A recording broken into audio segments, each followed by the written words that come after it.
Welcome back to Lunch Break. I'm Tanya Rivero. Long live the logo. The logo is dead, or at least it is at Abercrombie Fitch, which has announced that it will phase out all logos in North America by spring.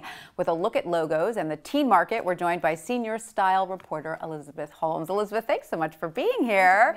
So the logo is going through a bit of an adjustment phase when it comes to the teen consumer? Which is kind of surprising because when I covered retail from a corporate perspective 5 years ago, they couldn't put enough logos on a single t-shirt. There were companies like Abercrombie, which is a lower price competitor to Abercrombie Fitch, saying, we need to fit more logos on the t-shirt. And now it's like, no, take them all off. So the pendulum has swung back completely. So this is not a reflection of teenagers being over Abercrombie and Fitch, or is it? Because I know it was a huge, huge hit. Yes, well, I think the big logo craze came down, sort of trickled down from the It bag, where every It bag for a while had a lot of logos, and so suddenly teens were like, we like logos, we want them everywhere. Well, now there's a lot more competition for teen dollars, right? Technology, there's supposedly a new iPhone coming out, that sort of thing. They want to spend their back to school money that way instead of getting, you know, a t-shirt that says Abercrombie or Hollister all over it. So it is a reflection that these teen retailers have to work a lot harder to kind of capture those dollars. And teens do have a lot of choices, especially with these discounted stores like H&M, Forever 21, and these stores don't tend to have logos on there. There's no logos. You know, you can get graphic t-shirts that say funny things or have cartoon characters kind of thing on it, but there's no H&M logo, there's no Zara logo.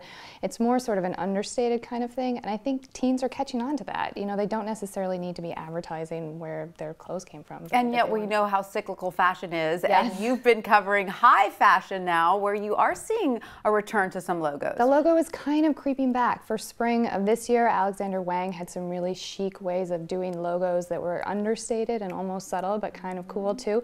So I wonder if it's like, if it just means in a couple of years suddenly the teen retailers will be back on the logo bandwagon. That's right. We'll have to wait and see. Now, what about accessories, though? Is it still kind of chic to have a Gucci bag or a Prada bag? Well, there's a lot of very subtle ways of having a logo on the outside. So like a Marc Jacobs bag says, really in a kind of a very understated kind of quiet way. We've come away from the days where like the Coach bag had the C all over it and that was really popular kind of thing. So I do think that there is a little bit more of, I think it's a more grown up, and I think it's a sort of a chicer way of doing it, frankly. And so I'm okay with that. The logo going away. It looks a lot nicer to me. Elizabeth, thank you so much for that. Great having you.